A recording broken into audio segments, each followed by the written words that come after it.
This man, Josh Bridge, he's the executive producer on Dead Rising 3. This is an Xbox One exclusive, and this is the first time you've worked on an exclusive game, and it's the first time you've worked on a launch game.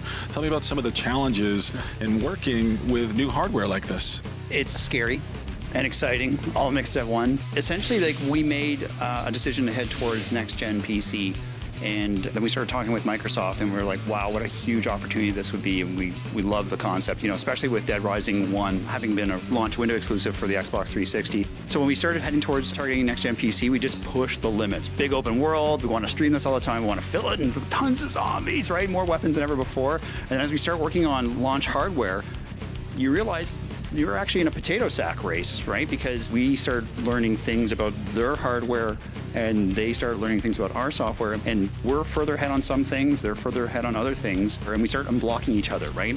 As you can see from when we announced in E3 to where we're showing now, the huge amount of improvements we've already made with a solid frame rate. We didn't take down the visual quality or those numbers of zombies, it's all still there. We're screwed. Are you kidding? This whole place is wet. What were some of the programming challenges of trying to get this all to work? We have a floating target, which is roughly what we know the Xbox One can do, way before it's even in existence. So we make some bets on that. As things start firming up, we're like, actually, our bets were a bit off, either a bit under or a bit over. And the challenge is the time window. As you're getting closer to things firming up, and we've already made some decisions, like how do you move those pieces around to get the most out of it? And when we first started on it, we're like, let's drive down the street here. It's like, oh, this stuff doesn't move. I'm like, well, can we actually make everything move? I'm like, yeah, let's do it, right? So as you're driving through this world, it's a much more soft world.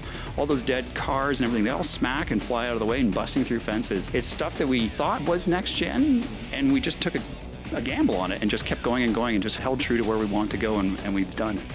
Now, the other thing you guys have to worry about, too, with this new machine, you also have to think in terms of the smart glass. We've always had this idea, how do we get missions happening with the player without them having to return to the safe house? We started looking at smart glass and like, you know what, this is perfect. We've all love-hated Otis from Dead Rising 1, and the idea was like, okay, all right, smart glass. Your cell phone is your cell phone. That's the idea. And it's like, yeah, that totally makes sense. That's what it is. So the idea of having a character call you on your phone, hearing their voice, come out there and accepting missions from it. I can call in airstrikes. I'm connected to the game. It's an extension of the game, which is really neat. Obviously, there's a lot of pressure on you guys to deliver something incredible here. How many team members have died in the production of this game? Only one. We can't remember his name. So we're good. Hang on.